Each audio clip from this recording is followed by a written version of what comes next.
ನಮಸ್ಕಾರ ಗೆಳೆಯರೆ. Can you guess ಈ ವರ್ಷದ ಭಾರತದ ಅತ್ಯಂತ ಕಾಂಟ್ರವರ್ಷಿಯಲ್ ಇನ್ಫ್ರಾಸ್ಟ್ರಕ್ಚರ್ ಪ್ರಾಜೆಕ್ಟ್ ಯಾವುದು ಅಂತ? ನೀವು Mumbai Ahmedabad bullet train project ಅನ್ಕೊಂಡಿದ್ರೆ you are wrong.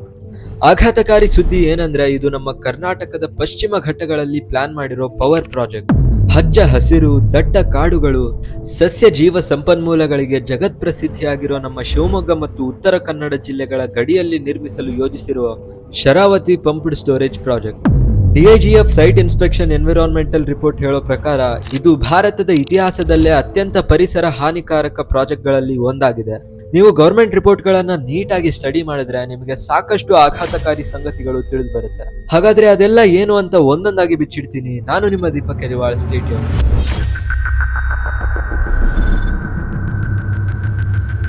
Renewable energy project ಅಂದ ತಕ್ಷಣ ನಾವೆಲ್ಲ ಓದಿರೋದೇನು ಪರಿಸರ ಸ್ನೇಹಿ, ಪರಿಸರಕ್ಕೆ ಯಾವುದೇ ಹಾನಿಯನ್ನ ಉಂಟು ಮಾಡದೇ ಇರೋ ಪ್ರಾಜೆಕ್ಟ್ಸ್ ಅಂತ. ಇಂಥ ಒಳ್ಳೆ ಪ್ರಾಜೆಕ್ಟ್ಸ್ ಗಳನ್ನ ಅಪೋಸ್ ಮಾಡೋದ್ರಲ್ಲಿ ಯಾವುದೇ ಸೆನ್ಸ್ ಇಲ್ಲ ಅಲ್ವಾ? ಬಟ್ ಸತ್ಯ ಏನಂದ್ರೆ ಇದು ಕರ್ನಾಟಕ ಮಾತ್ರ ಅಲ್ಲದೆ ಇಡೀ ಭಾರತದ ಜೀವ ವೈವಿಧ್ಯ ಪರಂಪರೆಯ ಮೇಲೆ ಪರಿಣಾಮ ಬೀರುತ್ತೆ.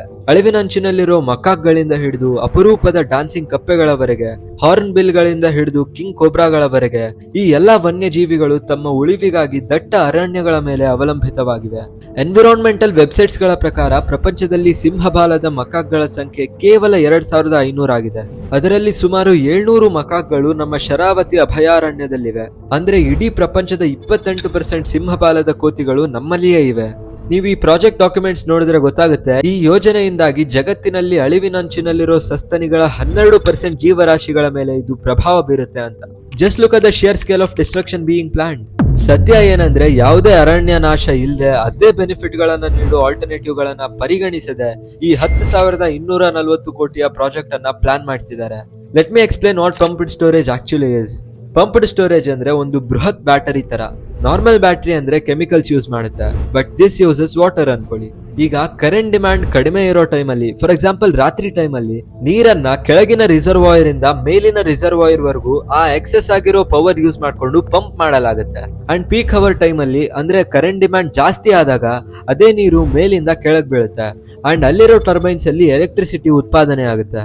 ಈಗ ಸಾಗರ ತಾಲೂಕಲ್ಲಿರೋ ತಳಕಳಲೆ ಡ್ಯಾಮ್ ಅಪ್ಪರ್ ರಿಸರ್ವಾಯರ್ ಆದ್ರೆ ಹೊನ್ನಾವರ ತಾಲೂಕಲ್ಲಿರೋ ಗೇರುಸೊಪ್ಪ ಡ್ಯಾಮ್ ಲೋವರ್ ರಿಸರ್ವಾಯರ್ ಆಗಿರುತ್ತೆ. ಎರಡಕ್ಕೂ ಎಲಿವೇಶನ್ ಡಿಫರೆನ್ಸ್ 460 ಮೀಟರ್ ಆಗಿರುತ್ತೆ. ಸೊ ಈ ಪ್ರಾಜೆಕ್ಟ್ ಇಂದ ಸುಮ್ನೆ ಪ್ರೊಡ್ಯೂಸ್ ಆಗ್ತಿರೋ ಎಕ್ಸೆಸ್ ಕರೆಂಟ್ ಅನ್ನ ಪಂಪ್ಡ್ ಸ್ಟೋರೇಜ್ ಮೂಲಕ ಕರೆಂಟ್ ಅನ್ನೇ ಬಳಸಿ ಕರೆಂಟ್ ಪ್ರೊಡ್ಯೂಸ್ ಮಾಡೋದು.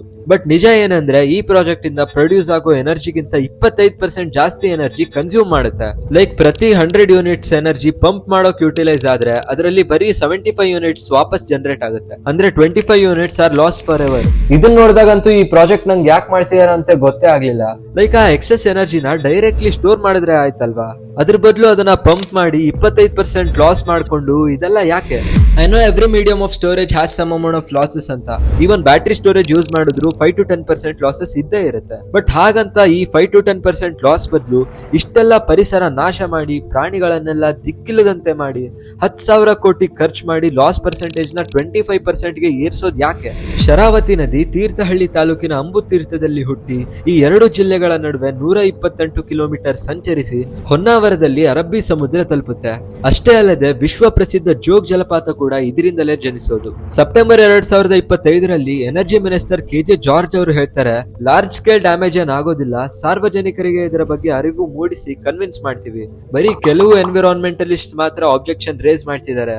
ಆಲ್ಮೋಸ್ಟ್ ಎಲ್ಲಾ ಕನ್ಸ್ಟ್ರಕ್ಷನ್ ಅಂಡರ್ ಗ್ರೌಂಡ್ ಅಲ್ಲಿ ನಡೆಯುತ್ತೆ, ಸೊ ಜಾಸ್ತಿ ಪರಿಸರ ನಾಶ ಆಗಲ್ಲ ಅಂತ. ಬಟ್ ಗವರ್ಮೆಂಟ್ ಡಾಕ್ಯುಮೆಂಟ್ಸ್ ಏನ್ ಹೇಳುತ್ತೆ, ಈ ಪ್ರಾಜೆಕ್ಟ್ ಗೆ ಅವ್ರು ಹೇಳ್ದಂಗೆ 120 ಎಕರೆ ಲ್ಯಾಂಡ್ ಅಲ್ಲ, 153 ಹೆಕ್ಟೇರ್ ಅಂದ್ರೆ 378 ಎಕರೆ ಭೂಮಿ ಬೇಕಾಗುತ್ತೆ. ಅವ್ರು ಹೇಳ್ದಂಗೆ ಮಿನಿಮಲ್ ಇಂಪ್ಯಾಕ್ಟ್ ಅಲ್ಲ, 15,041 ಮರಗಳನ್ನ ನಾಶ ಮಾಡಲಾಗುತ್ತೆ. ಬರೀ ಅಂಡರ್ ಗ್ರೌಂಡ್ ಕನ್ಸ್ಟ್ರಕ್ಷನ್ ಅಲ್ಲ, ಕಾಡಿನ ಮುಖ್ಯ ಭಾಗದ 12.3 ಕಿಲೋಮೀಟರ್ ಅಷ್ಟು ಸರ್ಫೇಸ್ ರೋಡ್ ಅನ್ನ ಕಟ್ ಮಾಡಲಾಗುತ್ತೆ. ಅಲ್ಲದೆ ಈ 5 ವರ್ಷಗಳ ಕಾಲ 18,000 ಟನ್ಗಳಷ್ಟು ಎಕ್ಸ್ಪ್ಲೋಸಿವ್ಸ್ ಅಂದ್ರೆ ಸ್ಫೋಟಕ ವಸ್ತುಗಳನ್ನ ಬಳಸಲಾಗುತ್ತೆ. I tell how this project got approval. August 2024ರಲ್ಲಿ ಸೆಂಟ್ರಲ್ ಎಲೆಕ್ಟ್ರಿಸಿಟಿ ಅಥಾರಿಟಿ ಈ ಪ್ರಾಜೆಕ್ಟ್ ಅನ್ನ ಅಪ್ರೂವ್ ಮಾಡುತ್ತೆ. ಜೂನ್ 2025ರಲ್ಲಿ national board for wildlife conditional approval ಕೊಡುತ್ತೆ. But here's where it gets interesting. May 2025ರಲ್ಲಿ deputy inspector general of forest ಆಗಿರೋ ಪ್ರಣೀತಾ ಪೌಲ್ ಅವರು ಒಂದು ಸೈಟ್ ಇನ್ಸ್ಪೆಕ್ಷನ್ ನಡೆಸ್ತಾರೆ. And her conclusion was crystal clear. ಈ ಪ್ರಾಜೆಕ್ಟ್ ಅನ್ನ ಅಪ್ರೂವ್ ಮಾಡಬಾರ್ದು ಅಂತ. ಅವ್ರು ಹೇಳ್ತಾರೆ, ಶರಾವತಿ PSP ಯೋಜನೆಯಿಂದ ಸಿಗಬಹುದಾದ ಆರ್ಥಿಕ ಪ್ರಯೋಜನಗಳಿಗಿಂತ ಪರಿಸರದ ಮೇಲಿನ ಪ್ರಮಾಣವು ತುಂಬಾ ಹೆಚ್ಚಾಗುತ್ತೆ ಅಂತ. But guess what happen next? DIGF ಅವರ ಕ್ಲಿಯರ್ ರಿಜೆಕ್ಷನ್ ನಂತರವೂ ರೀಜನಲ್ ಎಂಪವರ್ಡ್ ಕಮಿಟಿ ಈ ಪ್ರಾಜೆಕ್ಟ್ ಅನ್ನ ಮಿನಿಸ್ಟ್ರಿ ಆಫ್ ಎನ್ವಿರಾನ್ಮೆಂಟ್ ಗೆ ರೆಕಮೆಂಡ್ ಮಾಡುತ್ತೆ. ಇದೊಂಥರ ಹೆಂಗಾಯ್ತಂದ್ರೆ, ಡಾಕ್ಟರ್ ಬಂದು ಆಪರೇಷನ್ ಮಾಡಬೇಡಿ, ಪೇಷಂಟ್ ಸಾಯ್ತಾನೆ ಅಂದ್ರೂ ಕೂಡ ಹಾಸ್ಪಿಟಲ್ ಅವರು let's proceed with the surgery ಏನಿದೆ ಅನ್ನಂಗೆ. This is a clear violation of forest conservation act 1980. Environmental activist Akhilesh Chipli ಅವರು ಒಂದು ಪೆಟಿಷನ್ ಅಲ್ಲಿ ರಿವೀಲ್ ಮಾಡ್ತಾರೆ, ಇನ್ವೆಸ್ಟಿಗೇಟಿಂಗ್ ಆಫೀಸರ್ಸ್ ಗಳ ರಿಜೆಕ್ಷನ್ ನಂತರವೂ ಪೊಲಿಟಿಕಲ್ ಪ್ರೆಷರ್ ಇಂದಾಗಿ ಸ್ಟೇಟ್ ಲೆವೆಲ್ ಅಲ್ಲಿ ಸಾಕಷ್ಟು ಕ್ಲಿಯರೆನ್ಸ್ ನ ಆಗ್ಲೇ ನೀಡಲಾಗಿದೆ ಅಂತ. Now let me explain why this project is an ecological disaster waiting to happen. ನಮ್ಮ ಪಶ್ಚಿಮ ಘಟ್ಟಗಳು ಪ್ರಪಂಚದ 8 ಬಯೋಡೈವರ್ಸಿಟಿ ಹಾಟ್ಸ್ಪಾಟ್ ಗಳಲ್ಲಿ ಒಂದಾಗಿವೆ. ಇಲ್ಲಿ 12,000 ನಾನಾ ಬಗೆಯ ಪ್ಲಾಂಟ್ ಸ್ಪೀಶೀಸ್ ಗಳಿದ್ದು, ಇಲ್ಲಿರೋ 1,500 ಸ್ಪೀಶಿಗಳು ಭೂಮಿಯ ಮೇಲೆ ಬೇರೆಲ್ಲೂ ಕಂಡು ಬರೋದಿಲ್ಲ. ಇಲ್ಲಿ ಕಂಡು ಬರೋ ಸಿಂಹಬಾಲದ ಮಕಾಕ್ಗಳನ್ನ ವಿಜ್ಞಾನಿಗಳು ಅಂಬ್ರೆಲಾ ಸ್ಪೀಶೀಸ್ ಅಂತ ಕರೀತಾರೆ. ಅವುಗಳನ್ನ ರಕ್ಷಿಸಿದ್ರೆ ಇಡೀ ಎಕೋಸಿಸ್ಟಮ್ ರಕ್ಷಣೆ ಮಾಡ್ದಂಗೆ. ಈ ಮಕಾಕ್ಗಳಿಗೆ ಸಂಚಾರಕ್ಕೆ ಕಂಟಿನ್ಯೂಸ್ ಫಾರೆಸ್ಟ್ ಕ್ಯಾನೋಪಿ ಬೇಕಾಗುತ್ತೆ. ಆ ಕ್ಯಾನೋಪಿ ಎಲ್ಲಾದ್ರೂ ಬ್ರೇಕ್ ಆದ್ರೆ ಆ ಪಾಪ್ಯುಲೇಷನ್ ಐಸೋಲೇಟ್ ಆಗ್ಬಿಡುತ್ತೆ. ಈ ಶರಾವತಿ ಪ್ರಾಜೆಕ್ಟ್ ಅಡಿಯಲ್ಲಿ ಬರೋ ಪ್ರದೇಶದಲ್ಲೇ 300 ಮಕಾಕ್ಗಳ ಜನಸಂಖ್ಯೆ ಇದೆ. ಈ ಪ್ರಾಜೆಕ್ಟ್ ನಿಂದಾಗಿ ಪ್ರಪಂಚದ 12% ಸಿಂಹಬಾಲದ ಕೋತಿಗಳು ಡೈರೆಕ್ಟ್ ಆಗಿ ಅಫೆಕ್ಟ್ ಆಗುತ್ತೆ. But here's what makes this even worse. ಈ ಪ್ರಾಜೆಕ್ಟ್ ಮುಂದುವರಿಬೇಕಂದ್ರೆ ಮುಂದಿನ 5 ವರ್ಷಗಳ ಕಾಲ 18,000 ಟನ್ ಸ್ಫೋಟಕ ವಸ್ತುಗಳನ್ನ ಬಳಸಬೇಕಾಗುತ್ತೆ. ಇದನ್ನ ಎಕ್ಸ್ಪ್ಲೇನ್ ಮಾಡ್ಬೇಕಂದ್ರೆ it is equal to 36 times of the explosives used in Oklahoma City bombing. ಪ್ರತಿ ಬ್ಲಾಸ್ಟ್ ನಿಂದಾಗಿ ಅಂಡರ್ ಗ್ರೌಂಡ್ ಸುರಂಗಗಳಲ್ಲಿ ಶಾಕ್ ವೇವ್ ಗಳು ಸಂಚರಿಸುತ್ತೆ. ಭೂಮಿಯ ಮೂಲಕ ಸಂಚರಿಸೋ ಈ ಕಂಪನಗಳಿಂದಾಗಿ ಇಲ್ಲಿ ಕಂಡುಬರೋ ವನ್ಯಜೀವಿಗಳ ಬಿಹೇವಿಯರ್ ಪ್ಯಾಟರ್ನ್ ನಲ್ಲಿ ಚೇಂಜಸ್ ಉಂಟಾಗುತ್ತೆ. Now let me break down the water mathematics that government doesn't want you to understand. ಈ ಪ್ರಾಜೆಕ್ಟ್ ಅಲ್ಲಿ ಪ್ರತಿ ಸೈಕಲ್ ಗೆ 0.37 TMC ನೀರು ಬೇಕಾಗುತ್ತೆ. ಹೈಡ್ರಾಲಿಕ್ ಹೆಡ್ ಕ್ಯಾಲ್ಕುಲೇಷನ್ಸ್ ಪ್ರಕಾರ ಒಂದು ಫುಲ್ ಸ್ಟೋರೇಜ್ ಸೈಕಲ್ ಗೆ 9.57 ಇಂದ 12.76 ಮಿಲಿಯನ್ ಕ್ಯೂಬಿಕ್ ಮೀಟರ್ ಅಷ್ಟು ನೀರು ಬೇಕಾಗುತ್ತೆ. Here's the critical part. ನಾನ್ ಆಗ್ಲೇ ಹೇಳ್ದಂಗೆ ಇದರಲ್ಲಿರೋ ಟರ್ಬೈನ್ಸ್ ಮೇಲಿಂದ ಬೀಳೋ ನೀರಿಂದ ಎಷ್ಟು ಪವರ್ ಜನರೇಟ್ ಮಾಡುತ್ತೋ ಅದಕ್ಕಿಂತ ಜಾಸ್ತಿ ಪವರ್ ಈ ನೀರನ್ನ ಮೇಲಕ್ಕೆ ತಗೊಂಡು ಹೋಗಕ್ ಬೇಕು. For example, energy input 21,000 megawatt hour ಆದ್ರೆ ಎನರ್ಜಿ ಔಟ್ಪುಟ್ ಬರೀ 16,000 ಮೆಗಾವ್ಯಾಟ್ ಹಾರ್ ಆಗುತ್ತೆ. ಅಂದ್ರೆ ನೆಟ್ ಲಾಸ್ 5,000 ಮೆಗಾವ್ಯಾಟ್ ಹಾರ್ ಪ್ರತಿ ಸೈಕಲ್ಗೆ. ವರ್ಷಕ್ಕೆ 300 ಸೈಕಲ್ ಅಂತ ಅಂದಾಜ್ ಹಾಕಿದ್ರೆ 1.6 billion units of electricity completely waste ಆಗುತ್ತೆ. This is not energy generation, this is energy wastage on a massive scale. ಹಾಗಾದ್ರೆ ಸೊಲ್ಯೂಷನ್ ಏನಪ್ಪಾ ಹೇಳು ಅಂತ ಕೇಳಿದ್ರೆ, there is a solution. Battery energy storage system ಅದೇ 2,000 ಮೆಗಾವ್ಯಾಟ್ ಕೆಪಾಸಿಟಿ ಕೊಡುತ್ತೆ without environmental impact. Energy policy analyst Shankar Sharma ಅವರು 2020 issue race ಮಾಡ್ತಾನೆ ಇದ್ದಾರೆ. ಅಂಡ್ ಅವರು ಒಂದ್ಸರಿ ಯೂನಿಯನ್ ಗವರ್ಮೆಂಟ್ ಗೆ ಬರೀತಾರೆ, small battery storage units for example 50 megawatt hour system ಗಳನ್ನ ಡಿಪ್ಲಾಯ್ ಮಾಡಿದ್ರೆ ಹೊಸ ಟ್ರಾನ್ಸ್ಮಿಷನ್ ಲೈನ್ ಗಳ ಅವಶ್ಯಕತೆನೇ ಇಲ್ಲ, ಒಂದು ಸಿಂಗಲ್ ಮರ ಕೂಡ ಕಟ್ ಮಾಡ್ಬೇಕಾಗಿಲ್ಲ ಅಂತ. ಬಟ್ ಇವ್ರು ನೋಡಿದ್ರೆ ಕೋಟಿಗಟ್ಲೆ ದುಡ್ಡು ಸುರಿಬೇಕು, ಎನಾರ್ಮಸ್ ಇನ್ಫ್ರಾಸ್ಟ್ರಕ್ಚರ್ ಕಟ್ಟಬೇಕು, ಎನ್ವಿರಾನ್ಮೆಂಟ್ ಹಾಳು ಮಾಡ್ಬೇಕು. ಬರೀ 10,240 ಕೋಟಿ ಅಷ್ಟೇ ಅಲ್ಲದೆ ಇಕೋಲಾಜಿಕಲ್ ಡಿಸ್ಟ್ರಕ್ಷನ್ ಆಗುತ್ತೆ. ಟ್ರಾನ್ಸ್ಮಿಷನ್ ಲೈನ್ಸ್ ಗೆ ದುಡ್ಡು ಬೇಕು, which is 500 to 800 crores again. ಈ ಫಾರೆಸ್ಟ್ ನ ರಿಸ್ಟೋರ್ ಮಾಡಬೇಕು, ವಿಚ್ ಇಸ್ ಇಂಪಾಸಿಬಲ್. ಅಳಿವಿನಂಚಿನಲ್ಲಿದ್ದ ಪ್ರಾಣಿಗಳನ್ನ ಮೊದಲು ಸಂಹಾರ ಮಾಡಿ ಆಮೇಲೆ ಮತ್ತೆ ರಿಸ್ಟೋರ್ ಮಾಡಬೇಕು, ವಿಚ್ ಇಸ್ ಆಲ್ಸೋ ಇಂಪಾಸಿಬಲ್. ಹಾಗಂತ ಕರ್ನಾಟಕದ ಜನತೆ ಏನು ಸುಮ್ಮನೆ ಕೂತಿಲ್ಲ.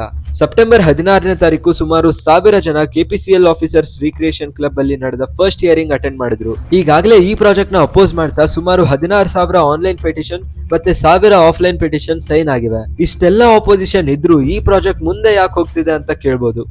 Again politics. 16 ನಡೆದ ಪಬ್ಲಿಕ್ ಹಿಯರಿಂಗ್ ಅಲ್ಲಿ ಶಿವಮೊಗ್ಗದ DC ಗೆ ಪ್ರಶ್ನಿಸಿದಾಗ he said they had no details about the project, not even a copy of the report. Just think about this. Public hearing conduct ಮಾಡುತ್ತಿದ್ದ ಆಫೀಸರ್ಸ್ ಹತ್ರ ಪ್ರಾಜೆಕ್ಟ್ ಡಾಕ್ಯುಮೆಂಟ್ಸೇ ಇಲ್ಲ ಅಂದ್ರೆ ಏನ್ ಕತೆ? ಕರ್ನಾಟಕದಲ್ಲಿ ಕಾಡನ್ನ ನಾಶ ಮಾಡಿ ಪಂಪ್ಡ್ ಸ್ಟೋರೇಜ್ ಮಾಡ್ತಿದ್ರೆ guess what Gujarat is doing? ಇದೇ ವರ್ಷ 2,000 ಮೆಗಾವ್ಯಾಟ್ ಬ್ಯಾಟರಿ ಸ್ಟೋರೇಜ್ ಗೆ ಟೆಂಡರ್ ಕರೆಯುತ್ತೆ with exactly same capacity as Sharavathi plan. ಒಂದು ಮರ ಕೂಡ ಕಟ್ ಮಾಡೋದು ಬೇಡ, ಫಾರೆಸ್ಟ್ ಲ್ಯಾಂಡ್ಗೂ ಏನೂ ಆಗಲ್ಲ, ವನ್ಯಜೀವಿಗಳು ಕೂಡ ಸೇಫ್ ಆಗಿರುತ್ತೆ. ಅಂಡ್ ಜಸ್ಟ್ 6 ತಿಂಗಳ construction instead of 5 years. If Gujarat can do it, why can't Karnataka? ಬರೀ ಎಮೋಷನಲ್ ರೀಸನ್ ಕೊಟ್ಟು ಈ ಪ್ರಾಜೆಕ್ಟ್ ಅನ್ನ ಅಪೋಸ್ ಮಾಡ್ತಿಲ್ಲ, ಸೈಂಟಿಫಿಕ್ ರೀಸನ್ ಕೂಡ ಕೊಡ್ತಿದ್ದೀವಿ. ಬಟ್ ಶಾಕಿಂಗ್ ಪಾರ್ಟ್ ಏನ್ ಗೊತ್ತಾ? Look what India's own national electricity plan says. 2047 ಹೊತ್ತಿಗೆ ಪಂಪ್ಡ್ ಸ್ಟೋರೇಜ್ ಯೂಸ್ ಮಾಡಿ 540 ಗಿಗಾವ್ಯಾಟ್ ಹಾರ್ ಸ್ಟೋರೇಜ್ ಅನ್ನ ಎಕ್ಸ್ಪೆಕ್ಟ್ ಮಾಡ್ತಿದ್ದಾರೆ. ಅಂಡ್ ಬ್ಯಾಟರಿ ಸ್ಟೋರೇಜ್ ಯೂಸ್ ಮಾಡಿ 1,840 ಗಿಗಾವ್ಯಾಟ್ ಹಾರ್ ಸ್ಟೋರೇಜ್ ಅನ್ನ ಎಕ್ಸ್ಪೆಕ್ಟ್ ಮಾಡ್ತಿದ್ದಾರೆ. ಅಂದ್ರೆ ಒಂದ್ ಕಡೆ ಅವರೇ ಹೇಳ್ತಾರೆ ಬ್ಯಾಟರಿ ಸ್ಟೋರೇಜ್ ಯೂಸ್ ಮಾಡಿ ಪಂಪ್ಡ್ ಸ್ಟೋರೇಜ್ ಗಿಂತ 3.4% ಕೆಪಾಸಿಟಿ ಜಾಸ್ತಿ ಎಕ್ಸ್ಪೆಕ್ಟ್ ಮಾಡ್ತಿದೀವಿ ಅಂತ. ಬಟ್ ಇನ್ನೊಂದ್ ಕಡೆ ಅವರೇ ಅದೇ ಇನ್ಎಫಿಷಿಯಂಟ್ ಪಂಪ್ಡ್ ಸ್ಟೋರೇಜ್ ಸಿಸ್ಟಮ್ ಅನ್ನ ಇಂಪ್ಲಿಮೆಂಟ್ ಮಾಡೋಕೆ ಪಶ್ಚಿಮ ಘಟ್ಟಗಳನ್ನ ನಾಶ ಮಾಡ್ತೀವಿ ಅಂತ ಹೇಳ್ತಾರೆ. ದೊಡ್ಡ ಪಂಪ್ಡ್ ಸ್ಟೋರೇಜ್ ಪ್ರಾಜೆಕ್ಟ್ಸ್ ಅಂದ್ರೆ ದೊಡ್ಡ ಕಾಂಟ್ರಾಕ್ಟ್ಸ್, ಕರಪ್ಷನ್ ಗೆ ಜಾಸ್ತಿ opportunities and and political control. But ಅದೇ ಬ್ಯಾಟರಿ ಸ್ಟೋರೇಜ್ ಆದ್ರೆ ಯಾರ್ ಬೇಕಾದ್ರೂ ಎಲ್ ಬೇಕಾದ್ರೂ ಡಿಪ್ಲಾಯ್ ಮಾಡಬಹುದು with very less government involvement. Guess which model benefits politicians and bureaucrats more? Now let's put this in the context of India's climate commitments. 2070 net zero achieve ಮಾಡಬೇಕು ಅಂತ promise ಮಾಡಿದ್ದಾರೆ. But there is this critical question, ಆ climate goals ನ achieve ಮಾಡೋಕೆ ಆಗ್ಲೇ ಸಮೃದ್ಧವಾಗಿರೋ ecosystem ನ ನಾಶ ಮಾಡ್ಬೇಕಾ? ಇಲ್ಲಿ ನಮ್ಮವರು ಎನರ್ಜಿ ಸ್ಟೋರೇಜ್ ಮಾಡೋಕೆ ಕಾಡನ್ನೇ ನಾಶ ಮಾಡಿಸಿದ್ರೆ let's see what others are doing. Australia completely 100% renewable grid ಗೆ ಶಿಫ್ಟ್ ಆಗ್ತಿದೆ with battery storage. California massive battery storage system install ಮಾಡ್ತಿದೆ ವಿತ್ ಝೀರೋ ಫಾರೆಸ್ಟ್ ಕಟಿಂಗ್. ಅಷ್ಟೇ ಅಲ್ಲ, ಚೈನಾ, ಯುರೋಪ್ ಎಲ್ಲರೂ 90% ಎಫಿಷಿಯಂಟ್ ಬ್ಯಾಟರಿ ಸ್ಟೋರೇಜ್ ಯೂಸ್ ಮಾಡ್ತಿದ್ರೆ ನಾವ್ಯಾಕೆ ಸುಮ್ನೆ ಜಾಸ್ತಿ ದುಡ್ಡು ಖರ್ಚು ಮಾಡಿ ಬರೀ 75% efficient pumped storage system use ಮಾಡಬೇಕು? ಸೆಪ್ಟೆಂಬರ್ 18 ನಡೆದ ಹಿಯರಿಂಗ್ ಅನ್ನ ಸುಮಾರು 10,000 ಜನ ಅಟೆಂಡ್ ಮಾಡಿದ್ರು. And not even a single voice spoke in the favour of the project. ಕಳೆದ 50 ವರ್ಷಗಳಲ್ಲಿ 3 ಸರ್ತಿ ಡಿಸ್ಪ್ಲೇಸ್ ಆಗಿರೋ ತಮ್ಮ ಮನೆಗಳಿಂದ ಬೇಸತ್ತ ರೈತರ ಕೂಗು, ಸಾವಿರಾರು ಜನರ ಧಿಕ್ಕಾರ ಇದ್ರೂ ಸಹ the official slam the EIA report which was only in English. ಕರ್ನಾಟಕದ ಎನರ್ಜಿ ಸೆಕ್ಯೂರಿಟಿಗೆ ಈ ಪ್ರಾಜೆಕ್ಟ್ ಅತ್ಯವಶ್ಯಕ ಅಂತ ಮತ್ತೆ ಅದನ್ನೇ ಡಿಫೆಂಡ್ ಮಾಡ್ಕೊಂಡ್ರು. ನೆಕ್ಸ್ಟ್ ಸ್ಟೆಪ್ ಏನಂದ್ರೆ ಪೊಲ್ಯೂಷನ್ ಕಂಟ್ರೋಲ್ ಬೋರ್ಡ್ ಈ 4,000+ ರಿಟರ್ನ್ ಸಬ್ಮಿಷನ್ ಅನ್ನ ರಿವ್ಯೂ ಮಾಡುತ್ತೆ. But where will the pressure come from to implement these solutions? ನಾವು ಡೆಮೋಕ್ರಸಿ ಅಂತ ಬರೀ ರ್ಯಾಲಿ ಮಾಡಿ ಪ್ರಚಾರ ಮಾಡಿದ್ ಸಾಕು. It should come from the people like us. ನಮ್ಮಲ್ಲಿರೋ ಸಮೃದ್ಧ ಸಂಪನ್ಮೂಲಗಳನ್ನ, ದಟ್ಟ ಅರಣ್ಯಗಳನ್ನ, ಸಕಲ ಜೀವರಾಶಿಗಳನ್ನ ನಾಶ ಮಾಡಿ ಪಡೆಯೋ ಡೆವಲಪ್ಮೆಂಟ್ ನಮಗ್ ಬೇಕಾ?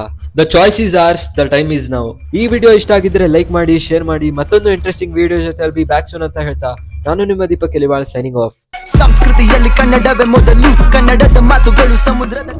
Most importantly remember, the environment doesn't vote but you do. ಕನ್ನಡಿಗರು ಬರಿ ಪ್ರೀತಿಯನ್ನು ಹಂಚಲು ಈಗ ಹರಿದಾಡುವುದು ಕನ್ನಡದ ಹೆಸರು.